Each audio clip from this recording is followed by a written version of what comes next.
Hey guys, how are you all? Hope all doing well. I'm Tanuja Dakwal and welcome back to my channel Women's Natural Health Care.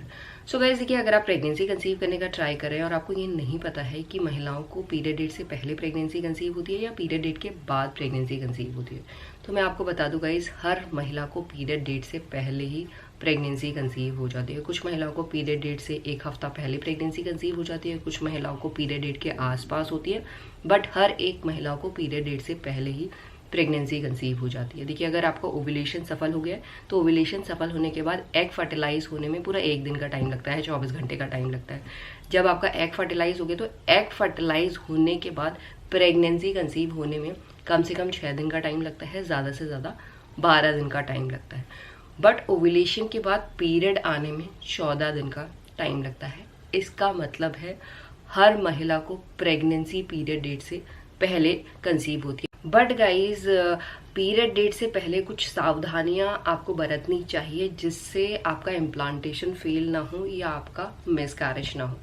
क्योंकि guys, जो ovulation के बाद का phase होता है, जिसे हम इम्प्लांटेशन का फेज भी कहते हैं, ये बहुत ज़्यादा इंपॉर्टेंट भी होता है और यहाँ पे कई सावधानियां महिलाओं को बरतनी पड़ती हैं। क्योंकि छोटी छोटी सी चीज़ें हैं जो महिलाओं को नहीं पता है, जिसकी वजह से महिलाओं का अर्ली मिसकैरेज हो जाता है। तो उसमें सबसे पहले आपको ध्यान रखना है कि आपको चाइनीज़ फूड बाहर का तो बिल्कुल नहीं खाना है, क्योंकि चाइनीज़ फूड, चाहे आप सूप पिएं, चाहे नूडल्स खाएं या कोई भी चाइनीज़ रिलेटेड फूड जैसे थुपका या बहुत सारी वैरायटी आती है चाइनीज़ फूड में, तो चाइनीज़ फूड में हमेशा अजीनोमोटो डला होता है और अजीनोमोटो बिल्कुल भी सही नहीं रहता है। ये आपके इम्प्लांटेशन को फेल कर सकता है या आपके यूट्रस पे कॉन्ट्रैक्शन पैदा कर।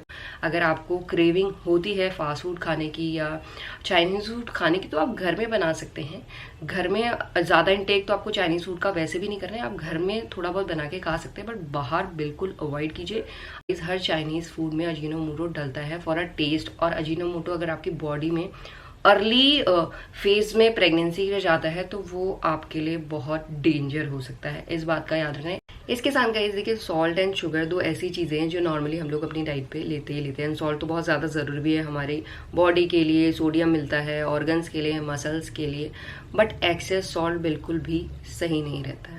और ड्यूरिंग प्रेगनेंसी क्या होता है, जब आप प्रेग्नेंट होते हैं तो कुछ महिलाओं को बहुत ज़्यादा क्रेविंग होती है सॉल्टी फूड्स खाने की, जिसकी वजह से उन्हें पता ही नहीं लगता कि उनकी डाइट में सॉल्ट की मात्रा ज़्यादा हो रही है। और अगर आपकी डाइट में सॉल्ट की मात्रा ज़्यादा होती है तो सबसे पहले महिलाओं की बॉडी में वाटर रिटेंशन होता है, और इसके साथ ज़्यादा सॉल्ट लेने से ये ट्रिगर करता है इन्फ्लेमेशन को, ब्लॉटिंग को। आपने देखा होगा, अगर आपकी डाइट में सॉल्ट ज़्यादा हो रहा है, मैं सॉल्ट का ये मतलब नहीं है कि जो वाइट वाला सॉल्ट आ रहा है जिसमें सोडियम होता है वो सॉल्ट तो आप लेते भी नहीं होंगे वैसे भी, बट जैसे आप ब्रेड ले रहे हैं, सॉसेस ले रहे हैं या कोई भी फूड ले रहे हैं तो उनमें सॉल्ट होता ही होता है। और जैसा कि मैंने बोला कि ड्यूरिंग प्रेगनेंसी सॉल्टी क्रेविंग्स बढ़ जाती हैं, तो उसकी वजह से डाइट में आपके सॉल्ट ज़्यादा हो सकता है। इस बात का ध्यान रखना है कि एक्सेस सॉल्ट नहीं होना है। एक्सेस सॉल्ट लेने से आपके रिप्रोडक्टिव ऑर्गन्स में भी सूजन हो सकती है, जो आपकी प्रेगनेंसी में कॉम्प्लिकेशन के चांसेस इंक्रीज कर सकता है। इसके साथ ज़्यादा सॉल्ट लेने से ब्लड प्रेशर भी हाई होता है। अगर आपका ब्लड प्रेशर हाई होगा तो आपका इम्प्लांटेशन भी फेल हो सकता है और मिसकैरेज भी हो सकता है। और इसके साथ साथ शुगर में आपको रिफाइंड शुगर तो बिल्कुल भी नहीं लेनी है। रिफाइंड शुगर आपके ब्लड शुगर लेवल को इफेक्ट करती है। आपकी डाइट में शुगर की मात्रा ज़्यादा है तो ये बच्चे पे भी बर्थ डिफेक्ट हो सकते हैं। इस बात का आपको ध्यान रखना है। लिमिटेड क्वांटिटी ऑफ शुगर ले। इसके साथ गाइस, हम अपनी डाइट पे नॉर्मली ऐसा गरम मसाला लेते हैं या जिन फूड से गर्माहट होती है, जैसे स्पाइसी फूड्स हम खाते हैं।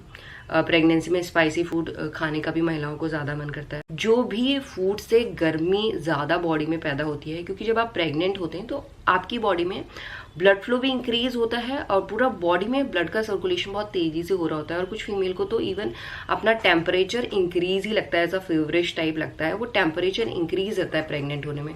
और अगर आप हीट प्रोड्यूसिंग फूड्स ज़्यादा ले रहे हैं तो उससे और ज़्यादा टेम्परेचर इंक्रीज होगा, जिससे अगेन आपका इम्प्लांटेशन फेल हो सकता है। इसके साथ कुछ पर्टिकुलर फूड्स मैं आपको बता दे रही हूँ, क्योंकि अनजाने में भी अगर अपनी डाइट में इन फूड्स का इंटेक आप कर रहे हैं तो ओव्यूलेशन के बाद इन फूड्स को आपको बिल्कुल भी नहीं लेना है। उसमें सबसे पहला फूड्स है एलोवेरा। देखिए एलोवेरा आपके स्किन के लिए, हेयर के लिए, आपकी हेल्थ के लिए बहुत ज़्यादा अच्छा होता है। बहुत अच्छे अच्छे न्यूट्रिएंट्स आपको एलोवेरा में मिलते हैं। बट ओव्यूलेशन के बाद ना ही आपको एलोवेरा रिलेटेड कोई भी फूड का इंटेक अपनी डाइट में करना है, ना ही एलोवेरा जूस लेना है, क्योंकि एलोवेरा लेने से ये आपकी यूट्रस में कॉन्ट्रैक्शन पैदा कर सकती है। क्योंकि जब यूट्रस में कॉन्ट्रैक्शन होता है तो ये अर्ली मिसकैरेज का कारण बन जाता है। और इसके साथ साथ ड्रमस्टिक, जिसे हम सहजन की फली भी कहते हैं, ये नॉर्मली सूप में डलता है, सांभर में डलता है, बहुत ज़्यादा टेस्टी भी होता है। इसके साथ ड्रमस्टिक में बहुत सारे न्यूट्रिएंट्स भी होते हैं जो आपकी हेल्थ के लिए बहुत ज़्यादा अच्छे माने जाते हैं। बट ओव्यूलेशन के बाद आपको सहजन की फली भी नहीं लेनी है। सहजन की फली में लोग फ्लावर्स भी लेते हैं, उसके रूट्स भी खाते हैं, बार्क भी खाते हैं, तो कुछ भी आपको नहीं लेना है।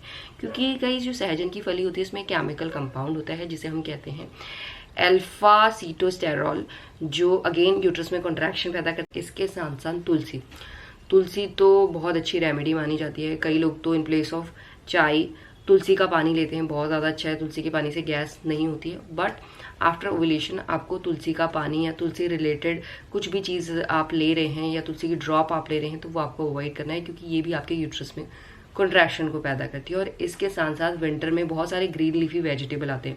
ग्रीन लीफी वेजिटेबल में फॉलिक एसिड होता है, आयरन मिलता है, जो प्रेगनेंसी को सस्टेन करने के लिए बहुत ज़्यादा इंपॉर्टेंट भी है, क्योंकि आयरन की डिफिशियंसी कई महिलाओं में हो जाती है ड्यूरिंग प्रेगनेंसी। तो green leafy vegetable, green vegetable diet तो आपको लेनी ही लेनी है। बट हमेशा याद रखना है ग्रीन लीफी वेजिटेबल में बेथवा एक सब्जी होती है जो विंटर में बहुत ज़्यादा लोग खाते हैं इन फॉर्म ऑफ सब्जी, इन फॉर्म ऑफ पराठा, क्योंकि बेथवा में एंटी फर्टिलिटी प्रॉपर्टीज़ होती है जो आपकी फर्टिलिटी को ख़राब कर सकता है। एंड ड्यूरिंग प्रेगनेंसी अगर आपकी फर्टिलिटी इम्पैक्ट होती है तो उसका असर आपकी प्रेगनेंसी में आ सकता है। प्रेगनेंसी में कॉम्प्लिकेशन के चांसेस बढ़ सकते हैं, या ड्यूरिंग अर्ली फेज में अगर ज़्यादा अमाउंट में आप बेथवा ले रहे हैं तो वो आपके अर्ली मिसकैरेज का कारण भी बन सकता है। इसीलिए बेथवा को आप लिमिटेड क्वांटिटी में लेते हैं तो कुछ नहीं होगा। प्रेगनेंसी केयर तो आपको थ्रू आउट प्रेगनेंसी करनी ही करनी होती है, जिससे आप हेल्दी प्रेगनेंसी को सस्टेन कर पाए। एंड यही आज का वीडियो गाइस, होप करती हूँ ये वीडियो आप लोगों के लिए हेल्पफुल हो। And thanks for watching this video. Will see you soon in next video. Till then.